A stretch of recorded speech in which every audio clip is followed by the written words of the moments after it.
Dale is judging today. Cardinal Hill will be the clear favourite in a very warm order on a very warm day. Hors La Loi at 9 to 2, the fly 5 to 1. Hang on, we haven't mended the gate. No, sir, no. So, very soon there'll Line up. be a tremendous roar.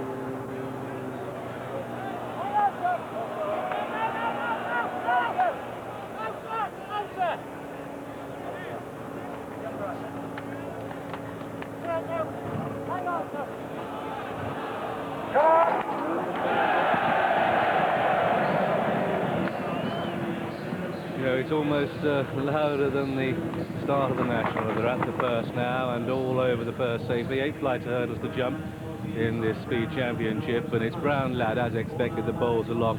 They've got a long run now before they sort themselves out and come towards flight 2. Prominent profile, Wither a Witch, Ho Invader on the outside. Perfect Venue is running fast. The Greyhound Tyler is taking a prominent position early on for the Anfield Hombres, and then behind them Copper Shell. Hors La Loi in a good position. At this stage, the favourite Cardinal Hill sits in the midfield role on the inside, and Joe Mack is tracking him in the same ownership. Come down towards the second then. They really are going lickety-split, and it's Brown Lad. What a good jump. The wave of second place comprises Wither a Witch, Ho Invader. On the outside, Silent Rains runs well. Prominent profile the inside. And then our sailor, Hors La Loi, followed by Arctic Fancy. On the outside, Sansaru, and then Cardinal Hill and Joe Mack and Orgong, and Colonel Jaeger and Treasure Chest, and then Ricardo, followed by Copper Shell. The fly is the 3 last, 2 last is Rathborn Prince, and as they spin away from the turn, it's Carly's Quest who's last. So they wreck their way out towards the flight number 3, and it's still Brown Lad that leads. Brown Lad has the edge here. 2 Wither a Witch on the inside, and then showing in third is Ho Invader. On the outer is Silence Reigns, and the Greyhound Tyler is making ground 2. Come down towards flight 3. Brown Lad in front then. The fly was slightly hampered passing the stands, well down at that point, and the 2 McManus horses, Joe Mack and Cardinal Hill, both held up in midfield. Down the back straight they go. Our Tyler the Grey on the outside, Brown Lad towards the inside. Ho Invader is right there too, with Wither a Witch not far away, and Arctic Fancy, and towards the outside of these Sansuru, the German raider. Silence Reigns is right up there too. Red and white colours into third place as they clear another. That was very untidy at that. Carly's Quest is well adrift at the moment as they continue down the back straight. Right out the back also Treasure Chest and Copper Shell. Beginning to climb on the far side now, and it's Brown Lad and our Tyler going head and head. Hors La Loi into third there. Pale blue jacket under Tony McCoy. Ho Invader on the inside of Arctic Fancy, then from Silence Reigns as they clear the next, and then Sansuru. Cardinal Hill into about 4th or 5th place now. Sheepskin noseband, blue cap, followed by Joe Mack. As they reach the top of the hill, it's our Tyler from Hors La Loi and Arctic Fancy. They're about to run down towards the final 3 flights. So at the top of the hill on the far side, our Tyler and Hors La Loi 1 and 2. The yellow jacket Arctic Fancy. In the blue cap is Cardinal Hill getting closer. White cap is Joe Mack. The grey horse back in the midfield is the fly, but that's getting going now. Then we've got Brown Lad trying to recover from that mistake. Silence Reigns drops away, but it's Hors La Loi who takes command of the Citroën Supreme Novices hurdle. And with 2 more flights of hurdles to jump, it's Hors La Loi. Martin Pipe, 22 winners at the festival so far. Tony McCoy 9, but looking behind, because there come the big Irish Raiders with the white cap, Joe Mack, who's in third place too.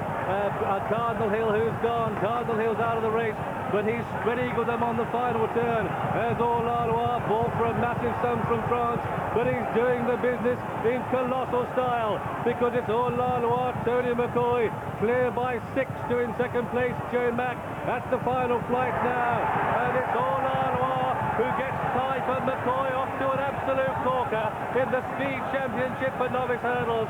It's Hors La Loi, a French import, storming up the hill, 12-15 clear. He's going away with every stride, a most impressive win, and at the line, Hors La Loi streaks home from Joe Mack, and then we have Arctic Fancy in third. Colonel Jaeger runs on bravely up the hill with Wither a Witch, and after that one came Ricardo, and then Rathborn followed through by Perfect Venue, and after Perfect Venue all gone. And then we have Ortana, and the trailing Charlies include Brown Lad and also the German raider Sansaru and Copper Shell and Ho Invader. And so Hors La Loi wins this, number 19 on the card in the colours of Paul Green now, trained by Martin Pipe now, and ridden by Tony McCoy. Pipe's 23rd winner of the festival, and 9-2 chancer, and 4 in a row, 10 in all for our champion jockey, Tony McCoy. What a way to start the week. Well, they started as they finished last year, and, well, it wasn't a race, was it? It's supposed to be a championship race. John, an annihilation. Completely and utterly jumped from hurdle to hurdle. Tony McCoy just let him find his feet early on. Suddenly came into the picture at the top of the hill, joined stable companion Hors La Loi, and from there on it was all over. I thought the two lads on the Irish horses, Conor O'Dwyer and also Paul Carberry, gave their horses every chance, came there, sat and thought Conor O'Dwyer was doing the right thing, sit in. All he could do was sit and hope that this horse tired, and he didn't, just pulled away from him. Big run also from the third, Arctic Fancy, a 66-1 shot, but McCoy, the champion, there's an intensity and drive about Tony that just sets him apart from all the others. He didn't need all of that to win here, but you can see why he's so popular with the crowd.